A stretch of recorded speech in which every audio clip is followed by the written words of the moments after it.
Walking into the Summit Plaza lobby, I savored the irony of the moment. My ex-husband Mitchell was about to sign his company's biggest lease extension yet, with me, though he didn't know it. The same man who left me for his secretary and said, I'd never amount to more than a housewife was about to discover that I now owned the very building his precious company called home. As he strutted into the conference room, his new wife Ashley trailing behind him, I suppressed a smile. The property acquisition papers in my briefcase were about to change everything. The marble floors of Summit Plaza echoed under my heels as I made my way to the executive conference room. Before we jump back in, tell us where you're tuning in from, and if this story touches you, make sure you're subscribed, because tomorrow I've saved something extra special for you. 3 years had transformed me from Allison Parker, the naive housewife Mitchell had discarded, into Allison Reynolds, CEO of Vertex Properties, one of the city's fastest-growing commercial real estate firms. Most tenants knew me only by reputation or through intermediaries, a strategy that had served me well, especially for this moment. Through the glass walls, I could see Mitchell adjusting his designer tie, probably rehearsing the speech he'd give about his company's tremendous growth and why they deserved preferential lease terms. He hadn't changed a bit. Same arrogant posture, same way of commanding attention, same habit of keeping his new wife Ashley, his former secretary, 2 steps behind him. The conference room door opened smoothly under my touch.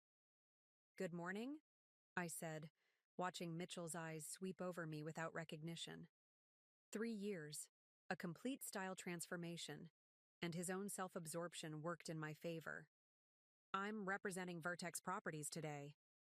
"Finally," Mitchell huffed, checking his Rolex. "We expected the owner. I specifically requested—" "I apologize for any confusion," I interrupted smoothly, setting my briefcase on the polished table. "I assure you, I have full authority to handle this negotiation." Ashley shifted uncomfortably in her seat, perhaps picking up on something in my voice that Mitchell, in his arrogance, missed completely. The room filled with the soft sounds of papers being arranged as our respective teams settled in. Ryan, my chief legal counsel, sat to my right, while Logan, my operations director, took the seat to my left. Both had been instrumental in the confidential acquisition of Summit Plaza 3 months ago, and both knew exactly who Mitchell was. Their presence was both support and witness to what would unfold. "Let's begin," Mitchell announced, rather than asked, launching into his rehearsed speech about market positions and corporate growth. I let him talk, studying the man who had once been the center of my world. 10 years of marriage had ended with a text message of all things, while I was visiting my sick mother. "Things have changed," he'd written. "Ashley understands my vision. You never did. The divorce papers are being delivered tomorrow." That was the moment that had broken me, and then rebuilt me into something stronger. While Mitchell flaunted his new relationship all over social media, I'd quietly enrolled in real estate finance courses. While he bragged about his company's expansion, I'd learned the intricacies of commercial property acquisition. While he built his business empire within these walls, I'd been building something far more substantial. "Which is why we're prepared to sign a 10-year lease extension," Mitchell concluded, sliding a proposal across the table. "Of course, we'll need significant concessions given our status as the building's anchor tenant." I picked up the proposal, skimming terms I'd already memorized. "Interesting," I said, letting the word hang in the air. "But I'm afraid these terms won't work for us."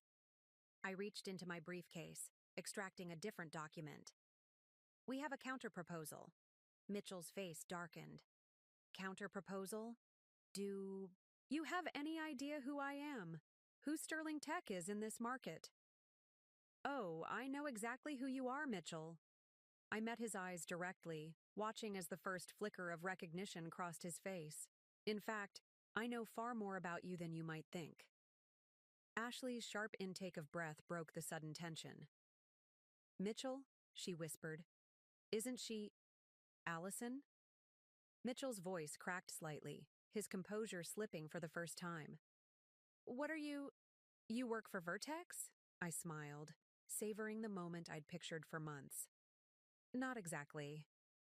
I slid my business card across the table, watching as his eyes fixed on the title. Allison Reynolds, CEO, Vertex Properties. I am Vertex Properties. The color drained from Mitchell's face as the implications sank in. His company's entire operational hub, the prestigious address he bragged about in every interview, the building he assumed gave him leverage, all of it belonged to me. That's impossible, he stammered, looking to his legal team for support. The acquisition was the previous owner was looking for a quiet, private sale. I finished for him. Sometimes, Mitchell, the best deals are the ones no one sees coming. Rather like romance with one's secretary, wouldn't you say?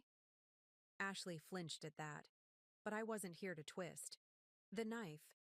This wasn't about petty revenge. It was about power, properly wielded.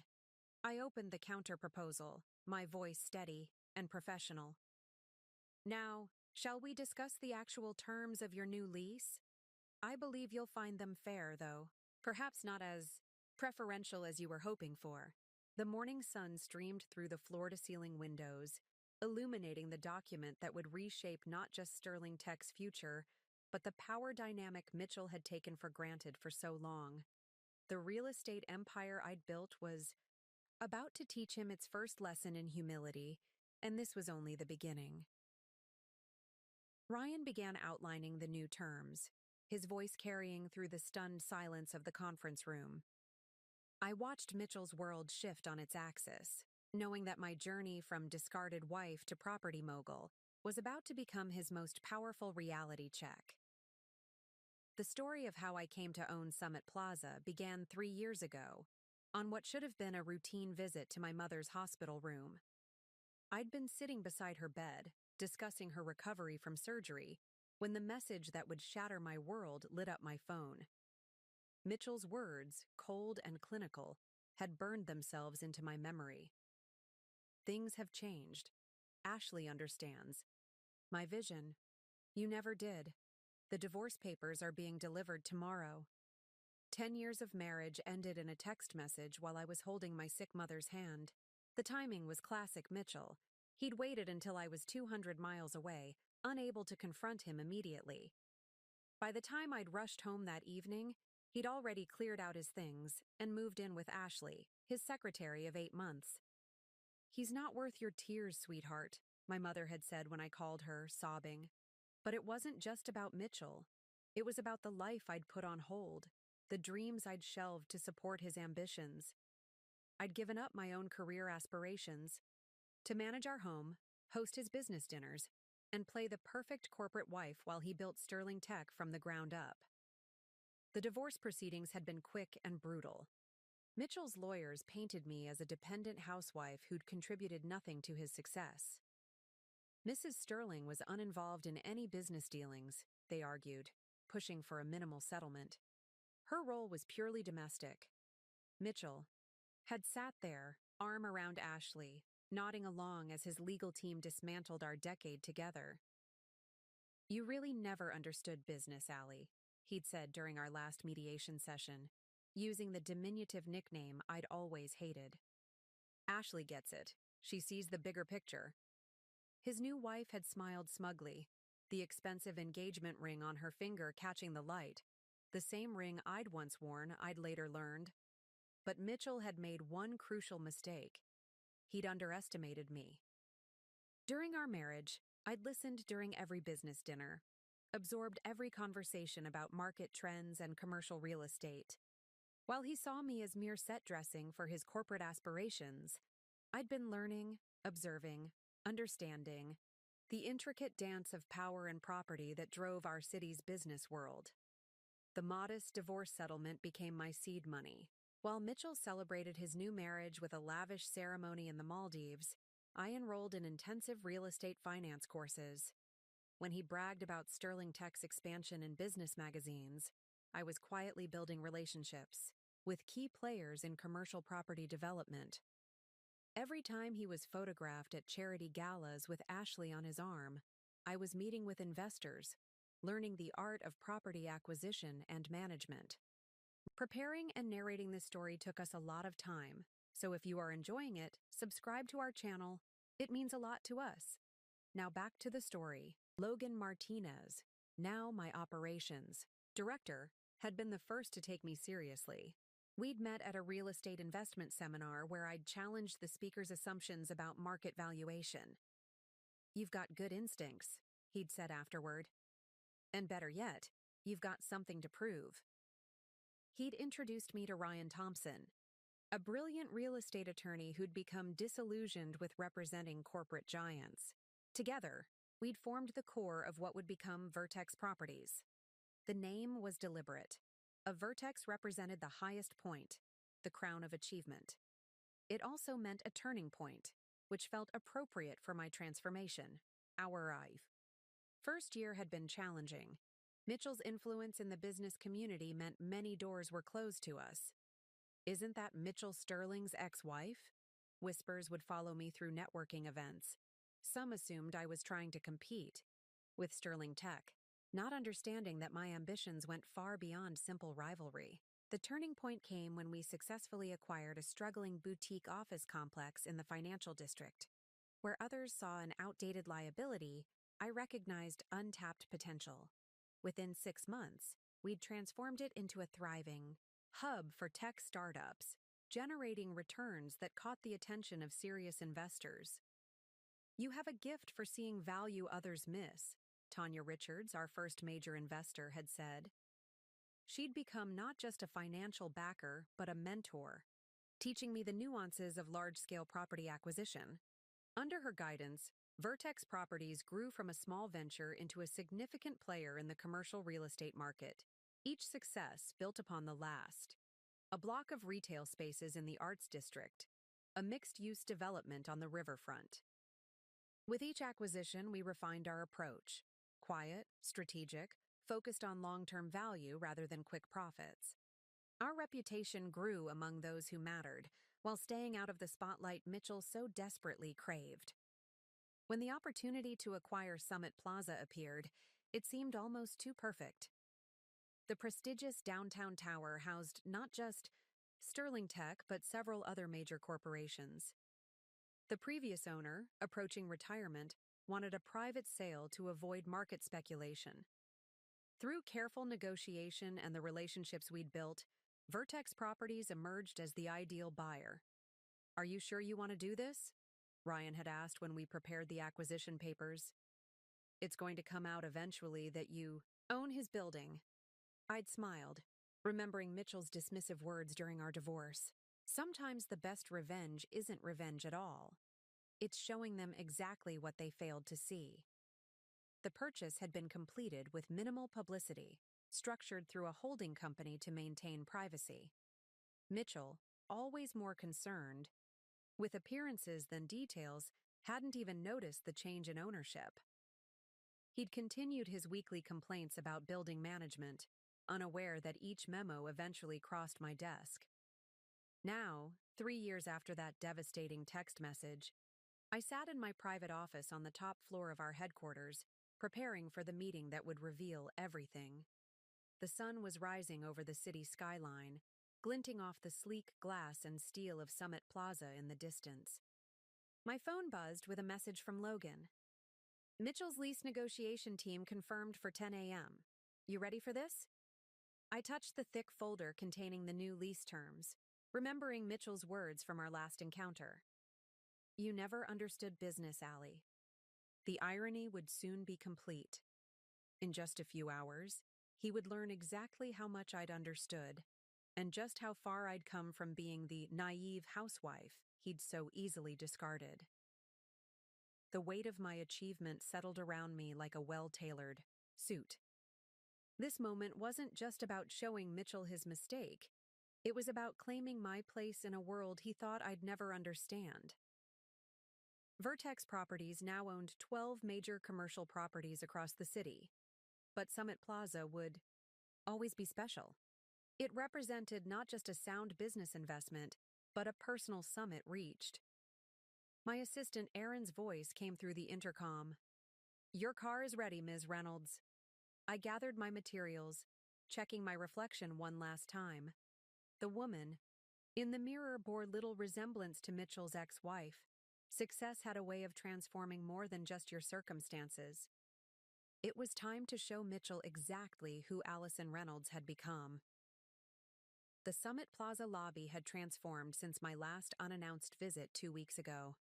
Fresh orchids adorned the security desk, and the marble floors gleamed under the morning light. Small changes I'd quietly authorized to prepare for today. The security guard, who knew my true identity, nodded discreetly as I passed. "Good morning, Ms. Reynolds," he murmured, barely audible. We'd carefully choreographed every aspect of this morning, including how building staff would interact with me. Until the revelation, I needed to maintain the appearance of just another Vertex Properties executive.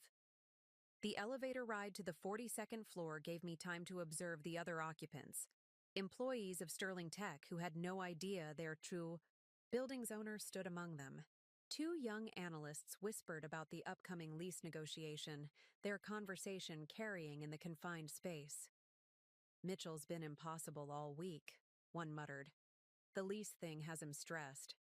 Did you see the email about the meeting? Someone from Vertex is coming instead of the owner. He's going to lose it." I suppressed a smile, pretending to check my phone. If they only knew. The subtle power of standing there, invisible yet in complete control, was intoxicating.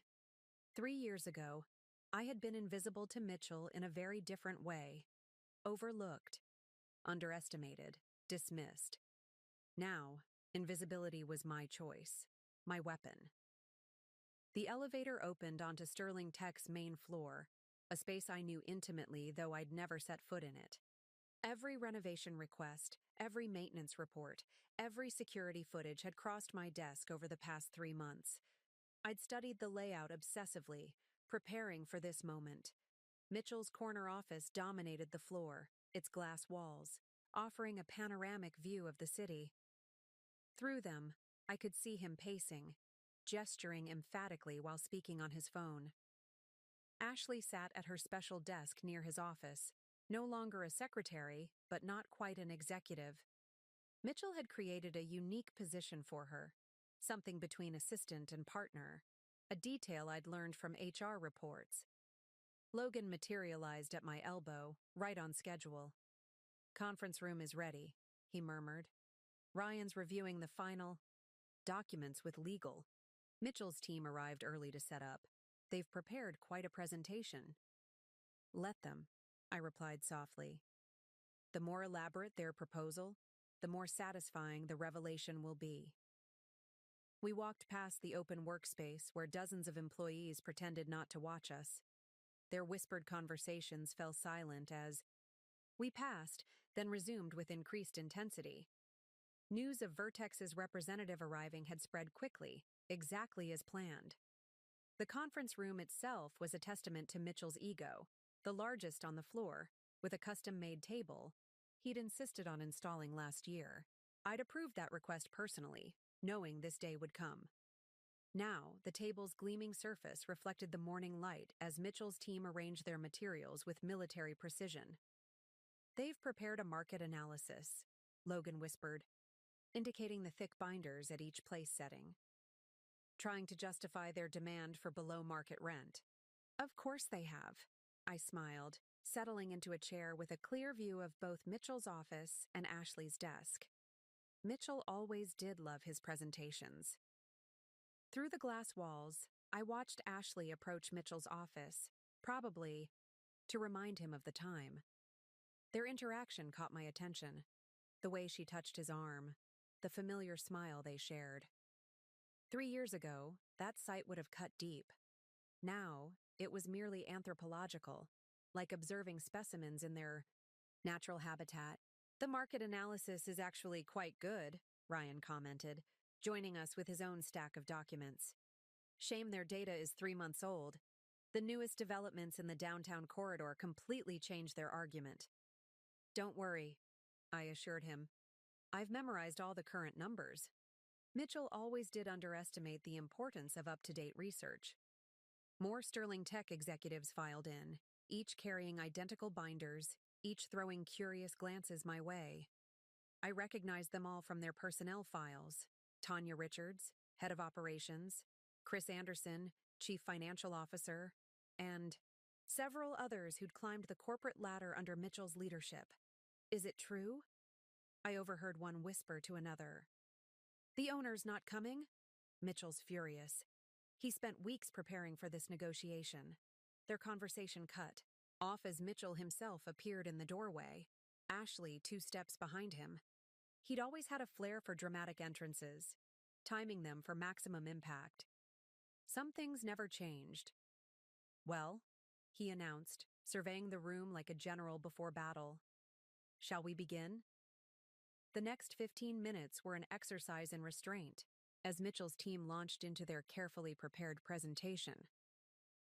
Slides flashed across the screen, each one building their case for preferential treatment. I took detailed notes, not because I needed them, but because it gave me something to focus on besides the delicious irony of the situation. As you can see, Mitchell was saying, pointing to a graph, Sterling Tech's presence has increased property values in this entire district. We deserve recognition for that contribution. I noticed Ashley watching me intently from her seat beside Mitchell. Perhaps she sensed something familiar, or perhaps she was just trying to read my reactions to their proposals. Either way, her scrutiny added another layer of tension to the room. Logan leaned over, ostensibly to share a document, and whispered, "He's building to the big finish. You ready?" I nodded almost imperceptibly. The timing had to be perfect. Let Mitchell reach the peak of his presentation before the revelation. Let him think he was in complete control before pulling the rug out from under him. Furthermore, Mitchell continued, his voice carrying that familiar tone of absolute certainty, our market research suggests that comparable properties are leasing at significantly lower rates. We believe our proposal reflects a fair valuation. I glanced at my watch. Almost time. The sunlight streaming through the windows had reached the perfect angle, illuminating the conference room in a way that would make the upcoming moment even more dramatic. Everything was aligned for the revelation that would shatter Mitchell's carefully constructed world. As he approached his conclusion, I caught Ashley studying my profile more intently. Recognition flickered in her eyes, the way one might almost place a face from a dream.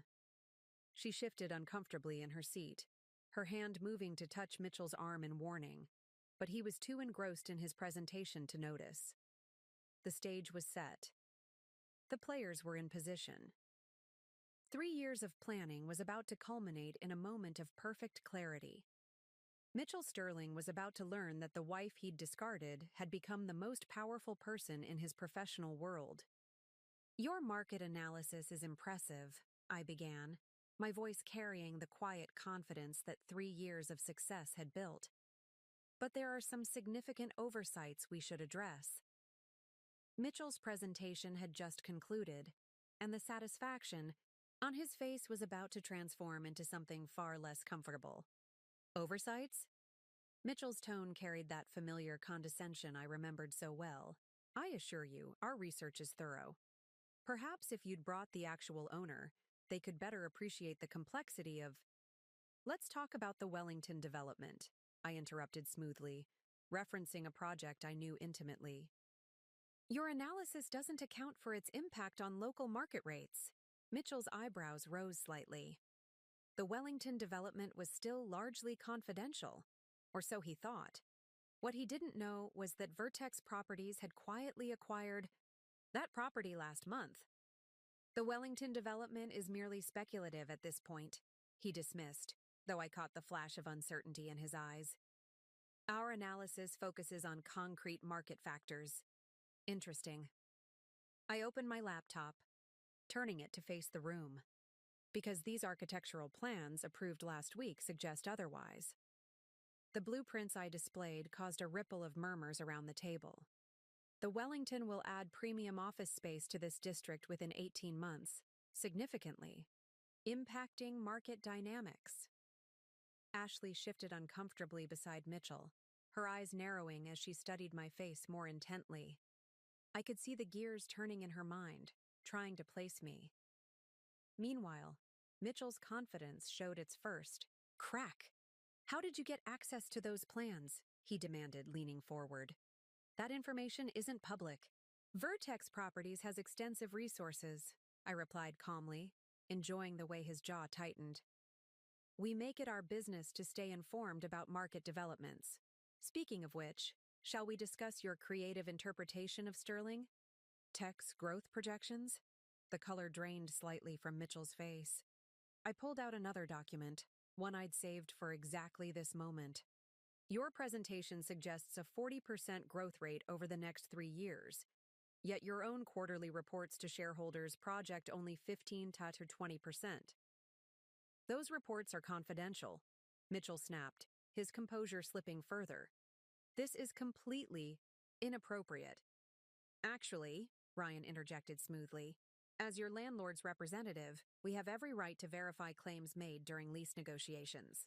Financial due diligence is standard practice."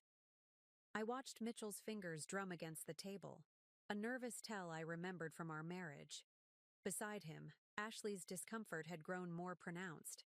She whispered something in his ear, but he waved her off impatiently. "Let's be clear," Mitchell said, his voice carrying a hint of threat. "Sterling Tech is the anchor tenant of this building. We have relationships with the owner that precede any recent acquisitions." "Really?" I allowed myself a small smile. "Please, tell me more about these relationships." The challenge in my voice made him pause. For the first time, he really looked at me, not just as an obstacle to his negotiations, but as someone who might be more than they appeared. I saw the moment of hesitation, the first seed of doubt. "I don't believe we've been properly introduced," he said slowly, studying my face. "You seem familiar?" "Do I?" I kept my voice neutral, though my heart raced with anticipation. "How interesting. Perhaps we've crossed paths at industry events." Logan shifted beside me, ready to proceed with our carefully choreographed revelation. But I held up a hand slightly. Not yet. I wanted Mitchell to work for this realization. "Your analysis also fails to mention the 3 infrastructure improvements planned for this district," I continued, changing tactics. "Improvements that Sterling Tech specifically requested last year. In fact, there was a rather strongly worded email from you personally about the necessity of these upgrades." Mitchell's face flickered with confusion. "How could you possibly—" "October 15th, I believe," I pressed on. "You were quite insistent about the parking garage renovations. Called them criminally overdue, if I remember correctly." The room had grown very still. Every executive at the table recognized the email reference. It had been one of Mitchell's legendary outbursts, but only the building owner would know the exact content and date. "Who exactly are you?" Mitchell's voice had lost its condescending edge, replaced by something closer to wariness. Ashley suddenly grabbed his arm. "Mitchell," she whispered urgently. "Look at her eyes. Really look." I met his gaze steadily, watching as recognition finally began to dawn. The confident mask he'd worn all morning cracked further, uncertainty creeping in around the edges. "No," he said softly. "It can't be." "Having trouble placing me, Mitchell?" I asked, my voice carrying just a hint of the satisfaction I felt. "You once told me I'd never understand business, that I lacked vision, that Ashley here was so much better suited to your professional aspirations." The color drained completely from his face. Around the table, his executives exchanged confused glances, not yet understanding the drama unfolding before them. "Allison?" His voice cracked slightly on my name. "But you're currently deciding the fate of your lease?" I finished for him. "Yes, it appears I am. Life has a way of coming full circle, doesn't it?" Ashley's grip on Mitchell's arm had tightened, her own face a mask of shock. The woman she'd helped discard, the wife she'd replaced, now sat across from them holding immense power over their company's future. "This is impossible," Mitchell muttered, more to himself than anyone else. "Vertex Properties? The acquisition? You couldn't possibly—" "Oh, but I could," I replied softly. "And I did. Shall we continue discussing those market rates now? I believe you'll find my understanding of business has improved significantly since we last spoke." The conference room had grown so quiet you could hear the gentle hum of the air conditioning. Every person at the table was frozen, watching this unexpected drama play out before them. Mitchell's carefully constructed world was unraveling thread by thread, and we were only just beginning. "Now," I said, opening another folder with deliberate slowness, "about those lease terms you proposed." The stunned silence in the conference room transported me back to another pivotal moment, exactly 3 years and 2 months ago. It was a Tuesday evening, and I was sitting alone in my kitchen, surrounded by divorce papers and shattered dreams. The house still smelled faintly of the dinner I'd prepared the night before Mitchell sent that text, a meal he'd never come home to eat. "Mrs. Sterling," Mitchell's lawyer had said earlier that day, his voice dripping with practiced sympathy, "my client is prepared to be generous, given the circumstances." The circumstances, such a delicate way to describe betrayal. I'd sat there, listening as they outlined the terms. The house, a modest monthly allowance, a clean break from the business world Mitchell had always insisted I couldn't understand. The memory of that night crystallized sharply in my mind as I watched Mitchell squirm in his seat now. I'd been going through old papers, trying to make sense of my new reality, when I'd found it, a business plan I'd drafted 2 years into our marriage. Mitchell had laughed it off at the time, calling it cute, that I thought I understood real estate investment. "Honey," he'd said, patting my hand condescendingly, "stick to planning dinner parties. That's what you're good at." Ashley, newly hired as his secretary then, had been standing in the doorway, hiding a smirk. I'd folded the business plan away, burying my ambitions under the weight of his dismissal. But that night, alone in the kitchen, I'd reread my old proposal. The projections had been solid. The market analysis, though amateur, had shown insight. Properties I'd identified as promising investments had indeed appreciated significantly. Mitchell hadn't rejected my ideas because they were bad. He'd rejected them because they weren't his. "Your entire proposal is built on outdated assumptions," I said now, pulling myself back to the present moment. "Much like your assumptions about me, Mitchell." His face had taken on a ghostly pallor. "You can't. This isn't—" He turned to Ashley, as if she could somehow make this situation disappear, but she was staring at me with a mixture of fear and dawning comprehension. The memory of their wedding announcement filled my mind, how they'd posed in front of Sterling Tech's logo, Mitchell proudly declaring his marriage to a woman who truly understood his vision. The photos had been everywhere, each one a paper cut to my healing heart. But they'd also been fuel for my transformation. "Do you remember what you said to me during the divorce mediation?" I asked, my voice steady. "When I asked about my contributions to your success?" Mitchell's jaw clenched. He remembered. "You said, 'Planning parties isn't the same as planning business strategy, Allie.' You were so convinced that hosting potential investors, maintaining relationships with clients, understanding their needs and aspirations, none of that counted as real business acumen." I opened another folder, revealing documents that made Mitchell's eyes widen. Interesting, then, that those same relationships proved so valuable when I began acquiring properties. Your former clients remembered me, Mitchell.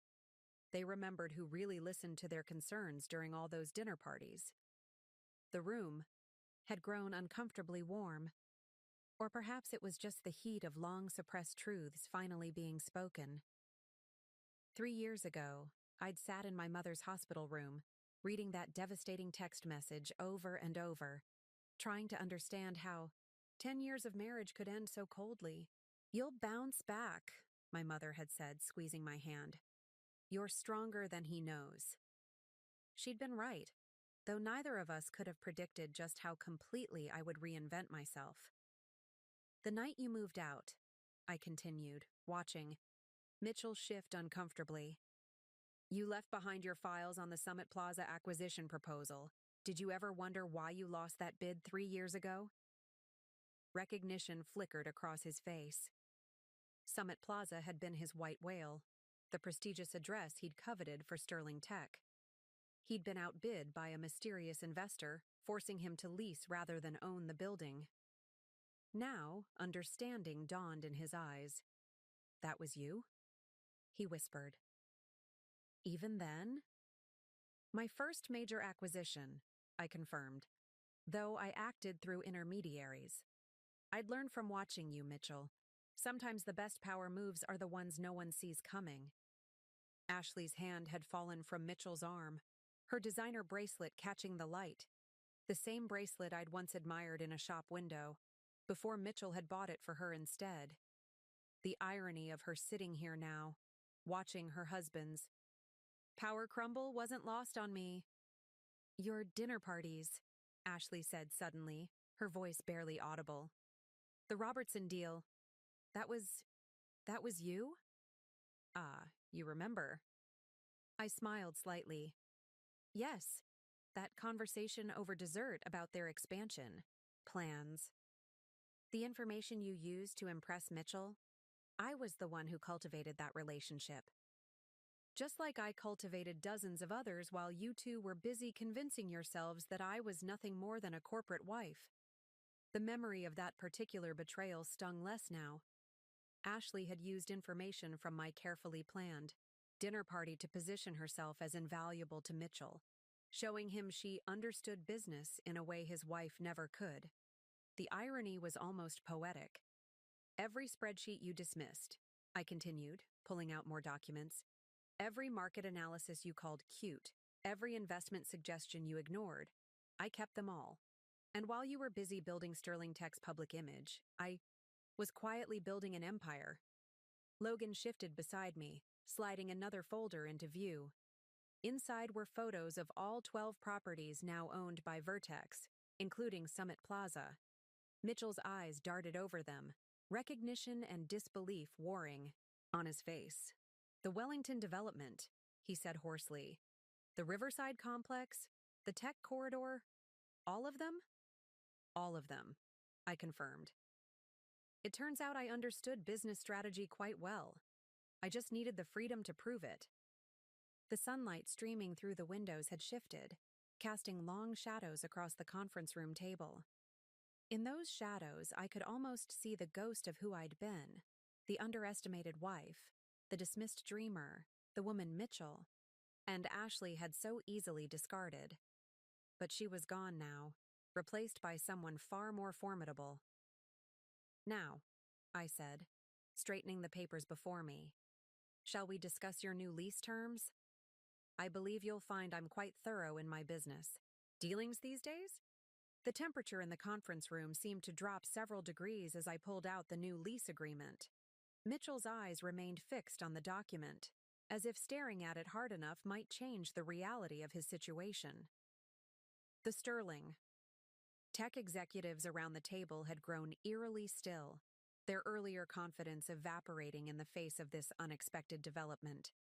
Before we proceed, I said, my voice carrying easily in the silence, let's review some interesting patterns we've noticed in Sterling Tech's building usage. I nodded to Logan, who distributed a series of reports I'd prepared personally.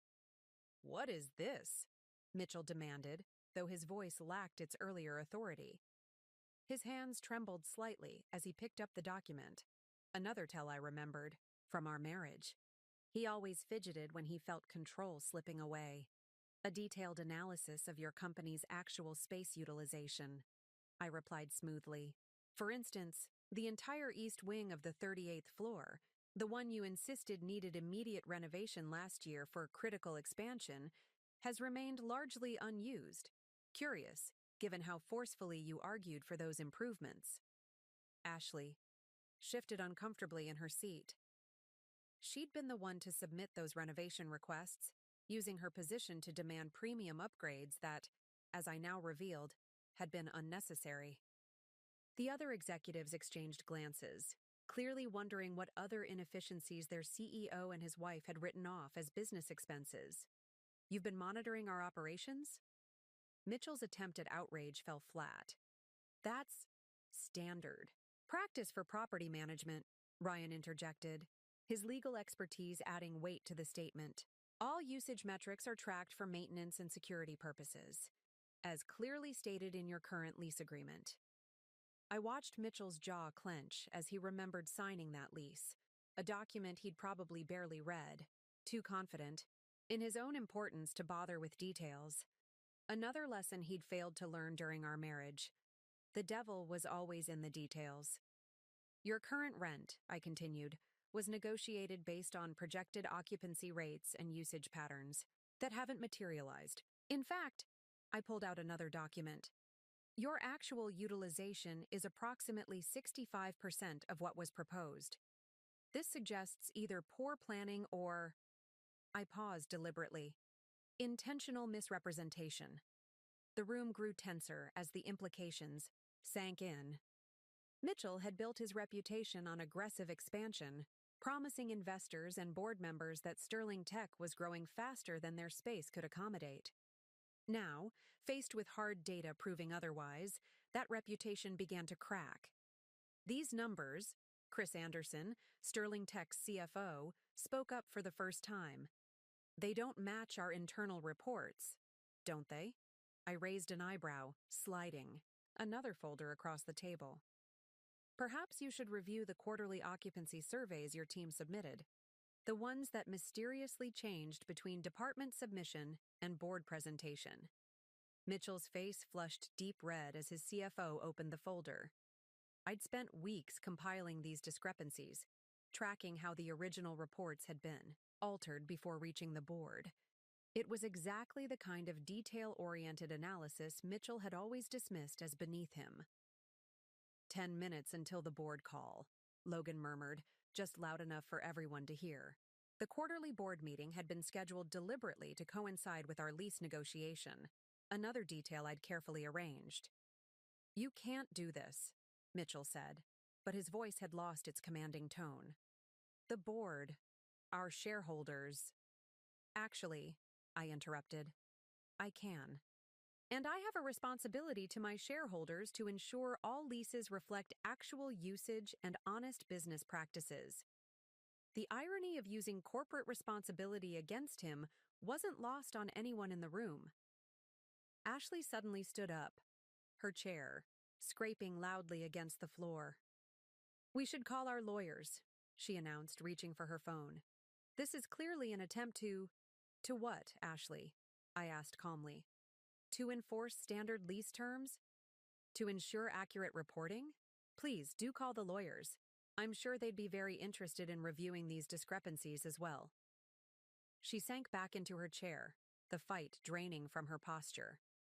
The perfectly curated image she'd maintained, the savvy businesswoman who'd replaced the simple housewife, cracked like cheap veneer. "The board meeting starts in 9 minutes, I noted, checking my watch. "Would you like to review the actual usage data before explaining to them why Sterling Tech has been misrepresenting its space requirements?" Mitchell's eyes darted between the documents, his executives, and the clock on the wall. The carefully constructed narrative he'd built around Sterling Tech's explosive growth was unraveling thread by thread. Each piece of evidence I presented stripped away another layer of his facade. "What do you want?" he finally asked, his voice barely above a whisper. "Want?" I smiled slightly. "I want what any property owner wants: honest tenants who pay market-appropriate rent for their actual usage. The new lease terms reflect that simple expectation." The morning sun had reached its peak, streaming through the windows and illuminating the conference room in harsh clarity. In this light, every micro-expression on Mitchell's face was visible: the tightening around his eyes, the subtle downturn of his mouth, the way his gaze couldn't quite meet mine. 7 minutes, Logan announced quietly. The Sterling Tech executives were now openly reviewing the discrepancy reports, whispered conversations breaking out around the table. The corporate hierarchy Mitchell had built so carefully was showing its first cracks, and soon the board would see them too. "You've been planning this," Mitchell said, realization dawning in his voice. "All of it. The timing, the board meeting, the reports. 3 years of careful observation and planning," I confirmed. "You taught me the importance of strategic thinking, remember? Though perhaps not in the way you intended." The clock on the wall ticked steadily forward, each second bringing us closer to the board meeting that would reshape Sterling Tech's future. Mitchell's world was collapsing in perfectly calculated increments, and the revelation of my ownership was just the beginning. 5 minutes until the board call, I announced to the room. "Shall we discuss how you plan to explain these discrepancies? Or would you prefer to review the new lease terms I've prepared?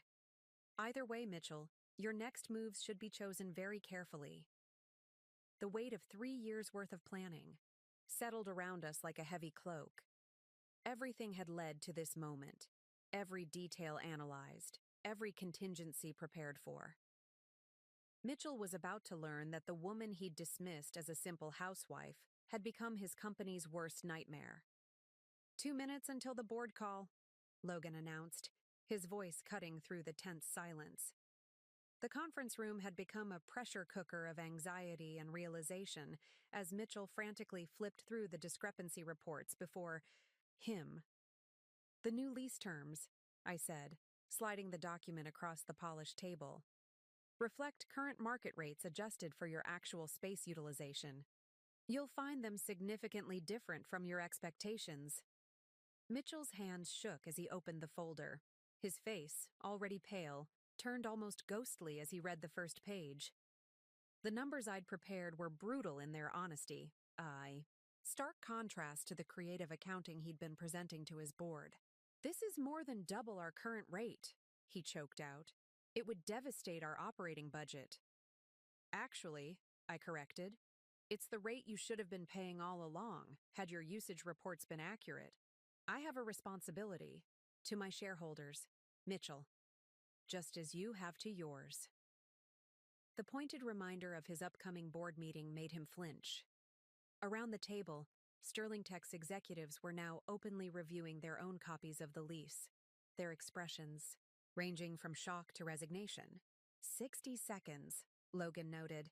Ashley reached for Mitchell's arm, but he shrugged her off.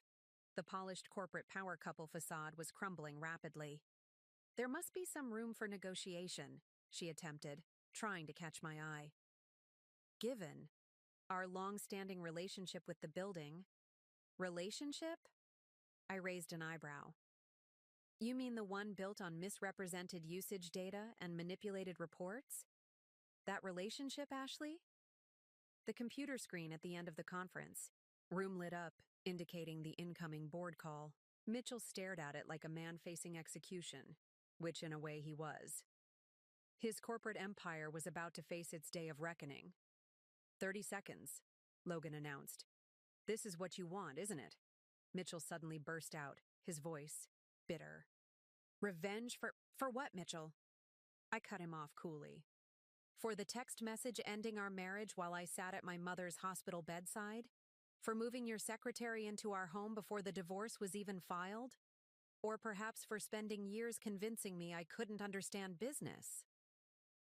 I leaned forward slightly. "This isn't revenge. This is business. You taught me that, remember?"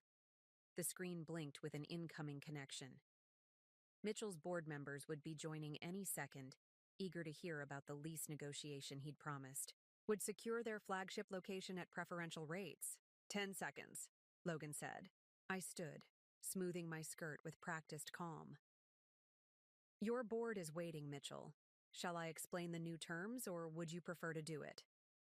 The color drained completely from his face as the full impact of the situation hit him. His board was about to learn not only that their CEO had been misrepresenting space usage, but that his discarded wife now controlled their company's future.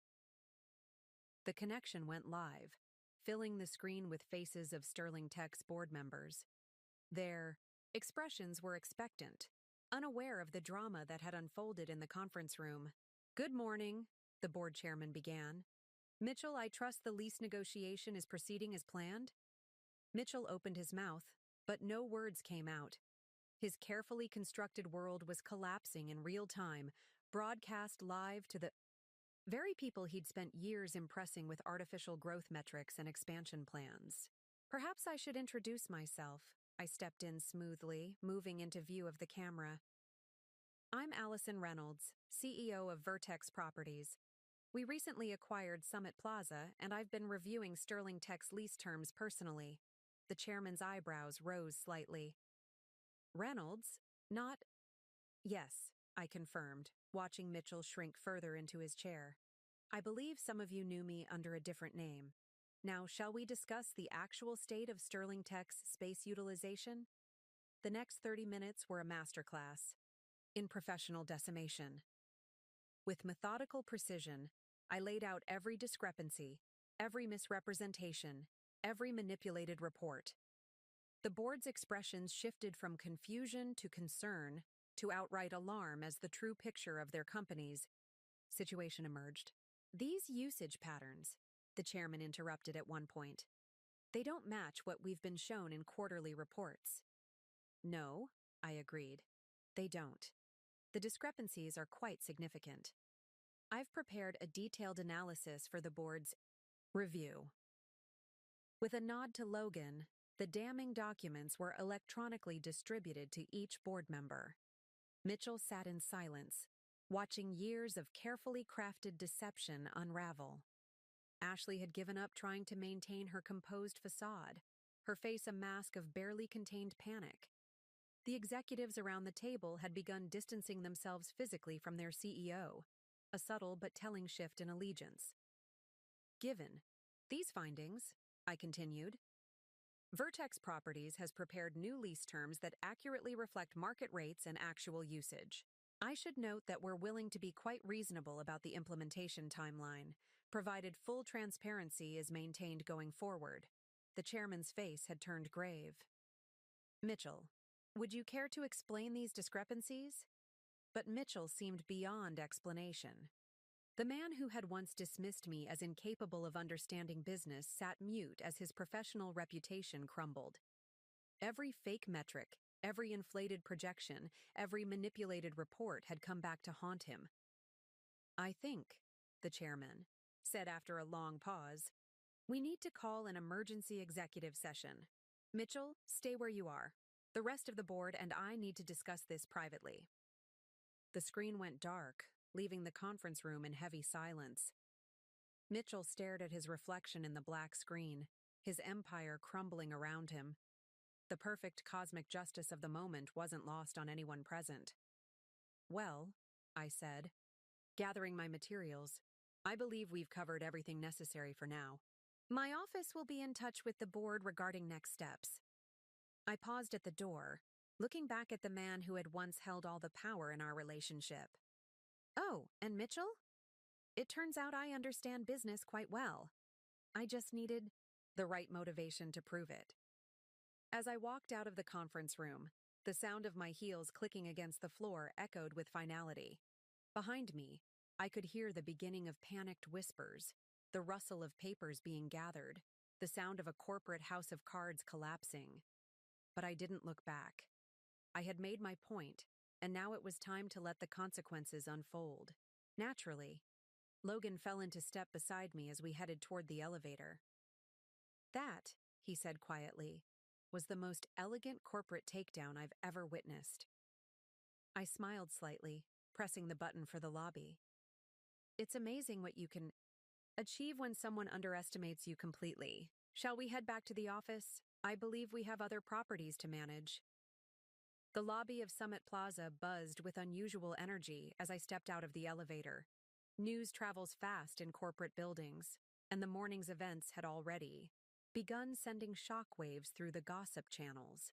Employees clustered in small groups, their hushed conversations dying away as I passed.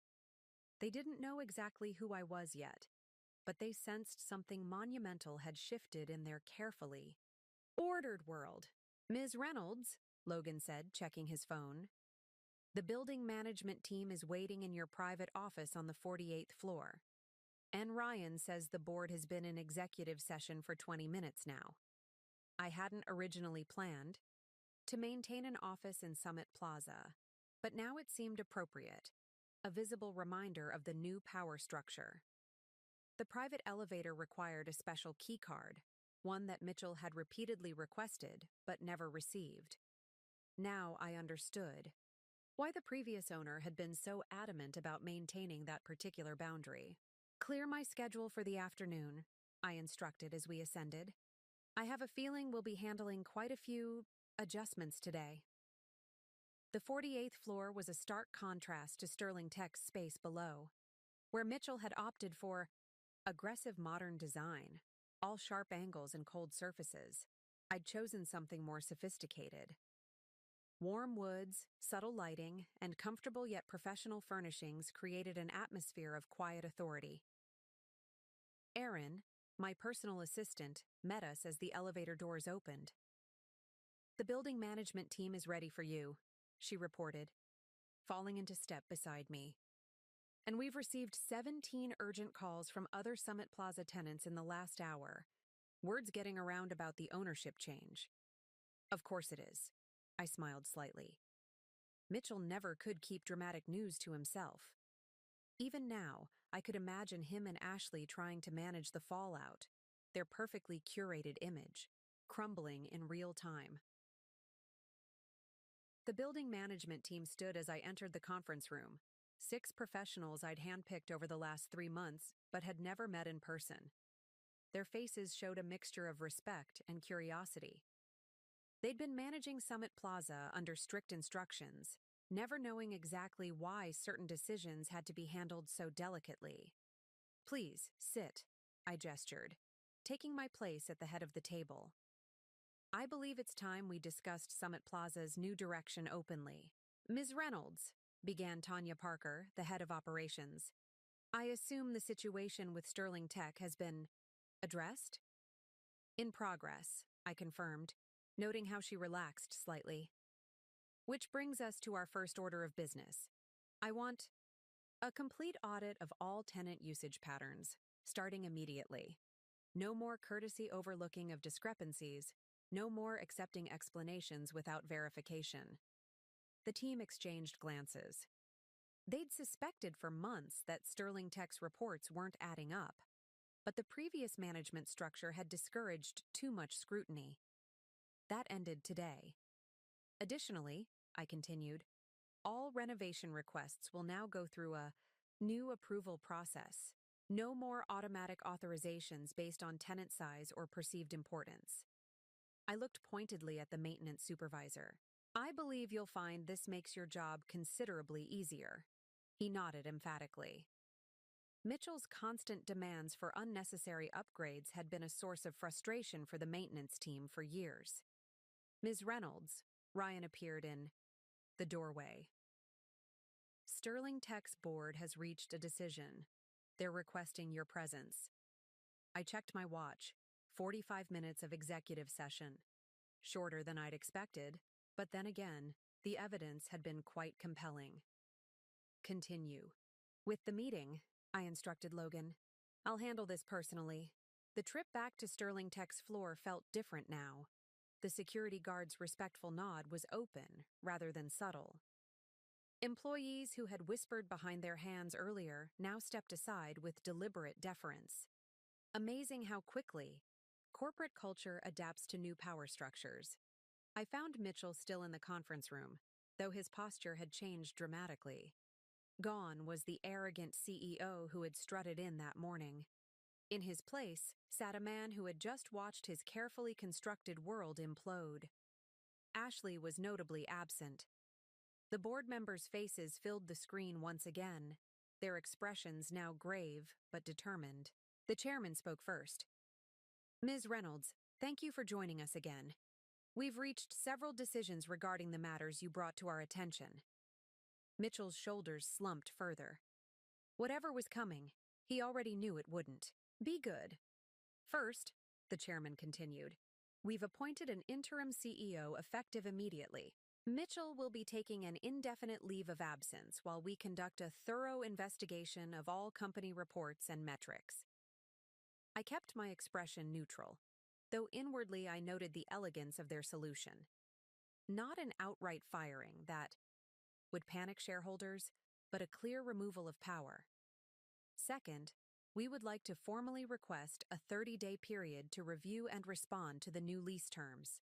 We understand they're more than fair given the circumstances, but we need time to adjust our financial projections accordingly.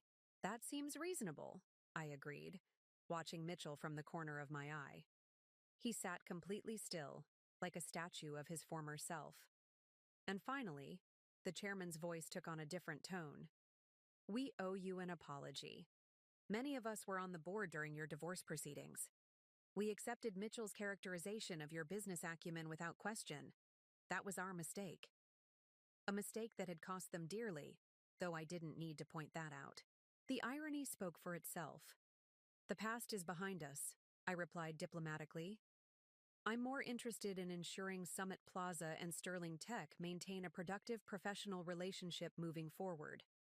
The meeting concluded shortly after, leaving Mitchell and me alone in the conference room. The silence stretched between us, heavy with unspoken words. You could have exposed everything immediately, he finally said, his voice hollow. Why wait? Why let me keep digging myself deeper?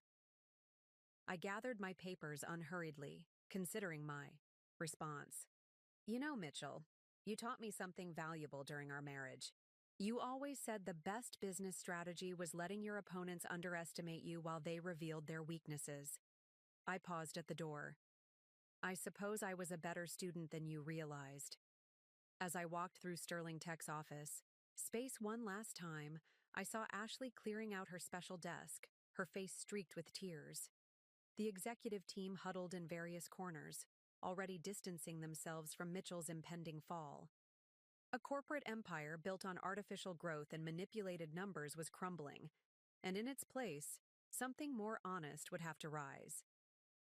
My phone buzzed with a message from Logan. Building management meeting concluded. Ready to implement. All new policies. What's next? I smiled, stepping into the elevator. Schedule a meeting with our leasing team, I replied. I believe several prime office spaces may be becoming available soon. The doors closed on Sterling Tech's floor, and I felt no regret, no lingering emotion, just the quiet satisfaction of a long game well played. Mitchell had taught me about business strategy, yes, but he'd failed to realize that sometimes the best lessons come from watching someone's mistakes rather than their successes. 1 week after the dramatic revelation, Summit Plaza hummed with a different kind of energy. The changes I'd implemented were subtle but significant, transforming the building's atmosphere from one of hierarchical tension to professional efficiency. From my office on the 48th floor, I could observe the shifting dynamics playing out across every level. The audit results are in, Logan announced, placing a thick folder on my desk. You were right about the other tenants. Sterling Tech wasn't the only one playing loose with their usage reports. I opened the folder, scanning the detailed analysis our team had compiled. 3 other major companies had followed Mitchell's example, though on a smaller scale. It was amazing how one person's corporate culture could infect an entire building. Schedule meetings with each of them, I instructed. Let's address this professionally, without the drama that accompanied Sterling Tech's situation. After all, they hadn't made it personal by breaking my heart and stealing my secretary. Erin appeared in the doorway with my afternoon coffee. The contractors are ready to begin renovations on the 38th floor, she reported. And HR called. Apparently, several Sterling Tech employees have submitted their resumes to Vertex Properties. Including Ashley, Logan added with a slight smirk. Though I assume that one's going directly to the rejection pile. I raised an eyebrow at him. Actually, review her application like any other. Her ambition isn't a fault. It was her methods that were problematic. The surprised looks on their faces made me smile. Success means rising above petty revenge. Remember? The morning sun streamed through my office windows, illuminating the city sprawling beyond. Somewhere out there, Mitchell was probably still reeling from his fall from grace. The business papers had been surprisingly kind, reporting his temporary leave of absence without digging too deeply into the reasons. I'd made sure of that. Public scandal wouldn't serve anyone's interests. Ms. Reynolds, Ryan entered with another stack of documents. Sterling Tech's board has approved the new lease terms. They'd like to schedule the signing for next week. Their new interim CEO is making good decisions, I noted, reviewing the acceptance letter. Have you seen their revised usage proposals? Ryan nodded approvingly. Complete transparency. They're actually giving up 2 floors they weren't fully utilizing. The board is serious about cleaning house. A knock at my door interrupted us. Tanya from building management stood there, tablet in hand. Sorry to interrupt, but you should see this. The changes we implemented in the security protocols, they just caught something interesting. She handed me the tablet, showing security footage from the night before. There was Mitchell, trying to use his old executive access card to enter after hours. The system had denied him entry, one of the first changes I'd implemented. He stood there for 20 minutes, Tanya reported, trying different cards, making calls. Finally left when security approached him. I watched the footage of my ex-husband, once so powerful in these halls, being turned away like any other unauthorized visitor. The sight should have brought satisfaction, but instead, I felt a strange mix of pity and resolution. Update his access credentials, I decided. Standard business hours only, regular tenant protocols. He's still technically an employee of Sterling Tech, just not in an executive capacity. Logan looked surprised. You're not going to ban him? Completely? That would be emotional, not professional, I replied, turning back to my work. And I think we've all seen where emotional business decisions lead. The afternoon brought a steady stream of meetings, other tenants suddenly eager to ensure their relationships with the building's owner were on solid ground. Word had spread about the Sterling Tech situation, and no one wanted to be the next. Company caught in audit crosshairs. Vertex Properties stock is up 12%, Aaron reported during a brief break between meetings. The market apparently approves of our management style. I smiled, remembering how Mitchell used to dismiss my suggestions about transparent business practices. It turns out honesty can be profitable. Who knew? As evening approached, I took a walk through the building, something I'd started doing regularly since taking open control. Employees from various companies nodded respectfully as I passed. The fearful whispers of last week had been replaced by something closer to admiration. Near Sterling Tech's main entrance, I encountered Chris Anderson, their CFO, waiting for the elevator. He'd been one of the few executives to survive the board's purge, largely because he'd been trying to flag the discrepancies in their reports for months. Ms. Reynolds, he acknowledged, looking both uncomfortable and relieved. The new systems you've implemented, they're actually making my job easier. No more pressure to massage the numbers. Numbers don't lie, Mr. Anderson, I replied, echoing words Mitchell had once used against me. They just need people brave enough to tell their truth. Back in my office, I found an unexpected email waiting. It was from Ashley, not a resume as Logan had mentioned, but a personal message. I know I'm probably the last person you want to hear from, but I need to say this. I watched you today, walking through the building like you've always belonged here. The truth is, you always did. I was so busy trying to prove I understood business that I never realized what real business acumen looked like. I'm not asking for forgiveness or a job. I just wanted you to know that you proved him wrong. You proved us all wrong. I sat back, considering how to respond. The Ashley who had helped destroy my marriage wasn't the same woman who had sat in that conference room last week, watching her world collapse. People could change. I was living proof of that. Thank you for your note, I wrote back. The past is past. Focus on building your future honestly this time. That's the best path forward for all of us. Looking out over the city as dusk approached, I reflected on how much had changed in just 1 week. Summit Plaza's transformation wasn't just about new lease terms or audit protocols. It was about creating a culture of transparency and professionalism that would outlast any individual's influence. My phone buzzed with a text from my mother. Saw the Business Journal article about Summit Plaza's revolutionary new management approach. My daughter, the real estate mogul. I always knew you had it in you. I smiled, remembering how she'd held my hand in that hospital room 3 years ago, telling me I was stronger than Mitchell knew. She had been right, but not in the way either of us had expected. Strength wasn't about power over others or revenge for past wrongs. It was about building something better from the ashes of what was broken. As the city lights began twinkling on, I gathered my things to head home. Tomorrow would bring new challenges, new opportunities to prove that success built on integrity was the most sustainable kind. Mitchell had taught me about power, but I'd learned about leadership on my own. Sometimes the best lessons come from proving someone else's assumptions wrong. 1 month after the revelation that shook Summit Plaza, I sat in my office reviewing the quarterly reports. The changes implemented across the building had yielded impressive results. Occupancy rates were optimized, tenant satisfaction had increased, and our transparency initiatives were being hailed as an industry standard. Ms. Reynolds, Aaron appeared at my door. Mitchell's here for his appointment. I checked the time, exactly on schedule. Another change. The man who used to make others wait now arrived precisely when expected. Send him in. Mitchell entered my office with none of his former swagger. The designer suits remained, but something fundamental had shifted in his bearing. Humility, it seemed, could be learned after all. Allison, he nodded, taking the offered seat. Thank you for agreeing to meet.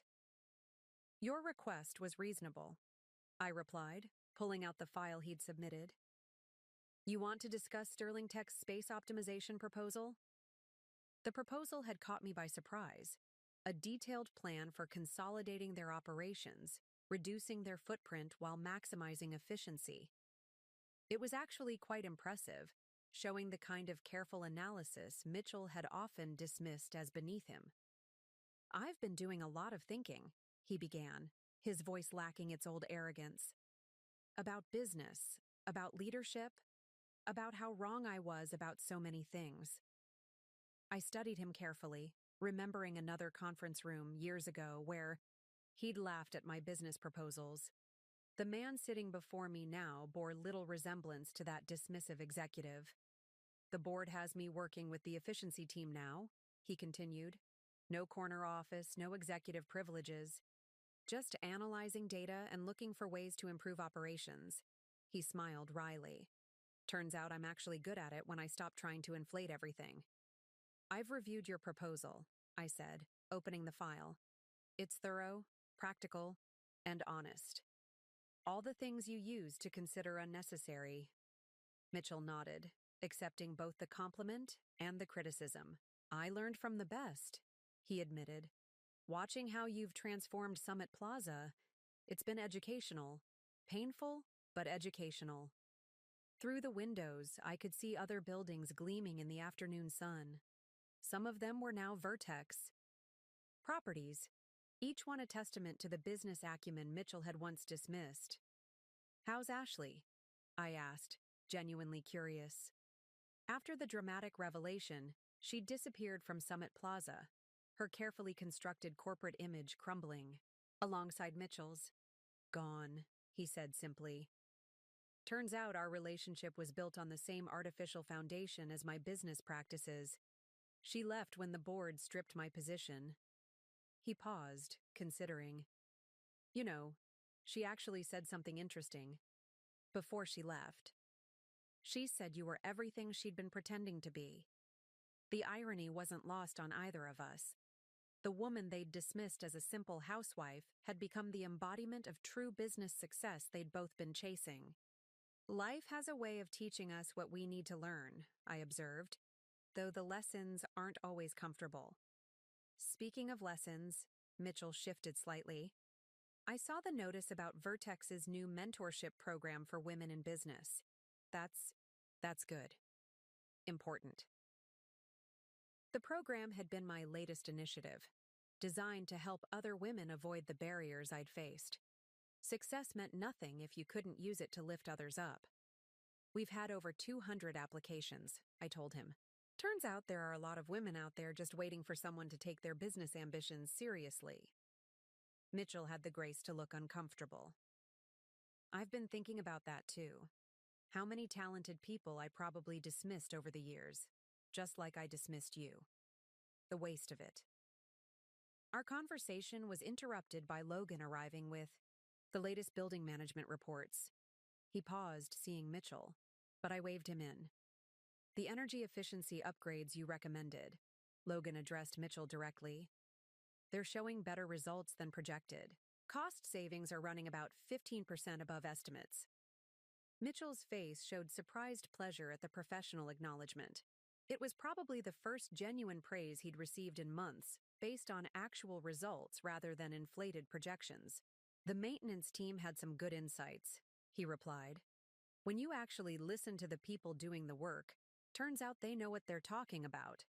I suppressed a smile, remembering how he used to ignore staff suggestions, convinced that good ideas could only come from the executive level. Another lesson learned the hard way. Well, Mitchell stood, gathering his papers. Thank you for considering the proposal. And for everything else. Everything else? For not destroying me completely when you could have. For showing me there's a better way to do business. For proving me wrong about you in the most spectacular way possible. He managed a small smile. The board's right. You're the best thing. That could have happened to Summit Plaza. After he left, Logan lingered, shuffling reports. That was unexpected, he finally said. Mitchell Sterling actually learning humility? People can surprise you, I replied, turning back to my work. Sometimes they just need the right motivation to change. The afternoon passed in a blur of meetings and decisions. Summit Plaza ran smoother now, with clear protocols and transparent communications, replacing the old system of executive privileges and hidden agendas. Even the security guards seemed more relaxed, no longer required to enforce arbitrary rules based on status. As evening approached, I took my usual walk through the building. The atmosphere had transformed over the past month. Where there had once been tension and political maneuvering, there was now professional focus and collaborative energy. Near the ground floor, I passed the wall where building ownership history was displayed. My name and portrait had recently been added. Allison Reynolds, CEO, Vertex Properties. The simple gold lettering made no mention of the dramatic story behind my acquisition, no hint of the personal journey that had led to this point. It didn't need to. Success, I'd learned, wasn't about revenge or proving others wrong. It was about proving yourself right, about building something meaningful and lasting. Mitchell's humbled transformation was just a bonus. The real victory was in creating a business culture that valued substance over appearance, truth over inflation, and capability over confidence. My phone buzzed with a message from Aaron. First mentorship program orientation scheduled for next week. 25 participants confirmed. I smiled, imagining another underestimated woman out there, waiting for her chance to prove herself. Sometimes the best revenge isn't revenge at all. It's using your success to ensure others don't face the same barriers you did. 6 months after the day I revealed my ownership of Summit Plaza, I stood at the podium during Vertex Properties' annual investor conference. The auditorium was packed with shareholders, industry leaders, and, most importantly, the first graduating class of our Women's Business Mentorship Program. Success, I began, looking out over the gathered crowd, isn't about proving others wrong. It's about proving yourself right. My gaze swept across the room, catching familiar faces. When I acquired Summit Plaza, many assumed it was about revenge. The truth is, it was about transformation. Not just of a building, but of an entire business culture. The statistics displayed behind me told the story better than words could. Tenant satisfaction up 87%, operating costs down 32%, and occupancy rates at an all-time high. But numbers, while important, weren't the whole story. Real estate isn't just about buildings, I continued. It's about creating spaces where people can grow, where talent can flourish, where success is measured by more than just profit margins. In the front row, I spotted Mitchell sitting quietly. No longer the arrogant CEO, but now a respected data analyst whose efficiency recommendations were revolutionizing how Sterling Tech utilized their space. Beside him sat Chris Anderson, who'd been promoted to CEO after proving his commitment to transparent business practices. 6 months ago, Summit Plaza was a symbol of traditional corporate hierarchy, I said, advancing to the next slide. Today, it's a model of modern business efficiency, but more importantly, it's proof that success built on integrity lasts longer than success built on appearances. The audience stirred as I clicked to a photo of our mentorship program graduates. 25 women, each with their own story of being underestimated, overlooked, or dismissed. Each now armed with the skills and confidence to reshape their own futures. This, I gestured to the image, is my true revenge. Not the acquisition of a building, not the reversal of power, but the opportunity to ensure that no other talented individual has their abilities dismissed or their dreams denied. From my position on stage, I could see Logan and Ryan sharing proud smiles. They'd been there from the beginning, believing in my vision when it seemed impossible. Now they helped lead a company that was changing industry standards. Someone once told me I'd never understand business, I continued, allowing myself a small smile. They were right about one thing. I didn't understand business as they practiced it. I didn't understand why success had to come at others' expense, why power had to mean domination rather than elevation. The next slide showed Summit Plaza at night, its windows glowing with possibility. Today, Vertex Properties owns 15 major buildings in this city. But our real assets aren't made of steel and glass. They're the people who've learned that. True success comes from lifting others as you climb. In the audience, I spotted Ashley sitting near the back. She'd recently launched her own small consulting firm, building an honest business from the ground up. Our eyes met briefly, and she nodded, a gesture of respect between two women who'd learned different but equally valuable lessons about success. The business world is changing, I said, moving toward my conclusion. The old models of power and success are giving way to something more sustainable, more inclusive. My story isn't unique. It's just one example of what's possible when talent refuses to be dismissed. The lights dimmed slightly as I clicked to the final slide. A split image, showing Summit Plaza 3 years ago and today. The physical building looked the same, but the energy it projected was completely different. So let me leave you with this thought, I said, my voice carrying clearly through the hushed auditorium. The next time someone tells you that you don't understand business, that you'll never succeed, that your dreams are too big, remember this. Sometimes the best response isn't to prove them wrong. It's to prove yourself right. The applause that followed wasn't just for me. It was for every person who'd ever been underestimated, every dream that had been dismissed, every talent that had been overlooked. Later that evening, as I stood in my office watching the sunset paint the city skyline, Aaron brought in a curious delivery. Mitchell's old nameplate from his executive office days.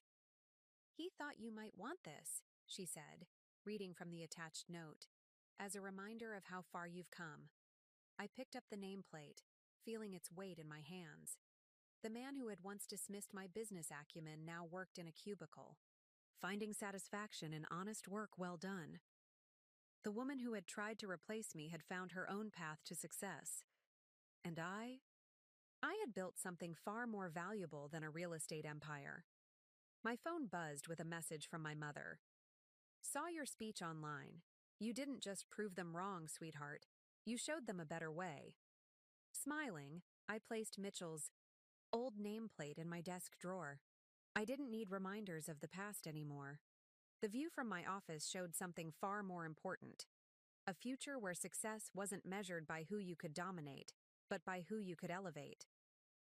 The sun set over the city, casting long shadows across Summit Plaza's gleaming facade.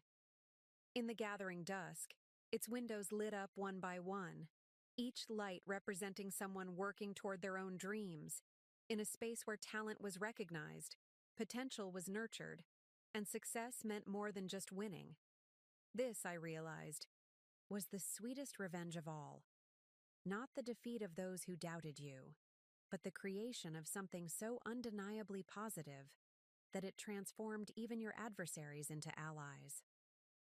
Sometimes the best way to overcome the past isn't to destroy it, but to build something better in its place. And that's exactly what I had done. Up next, you've got 2 more standout stories right on your screen. If this one hit the mark, you won't want to pass these up. Just click and check them out. And don't forget to subscribe and turn on the notification bell so you don't miss any upload from us.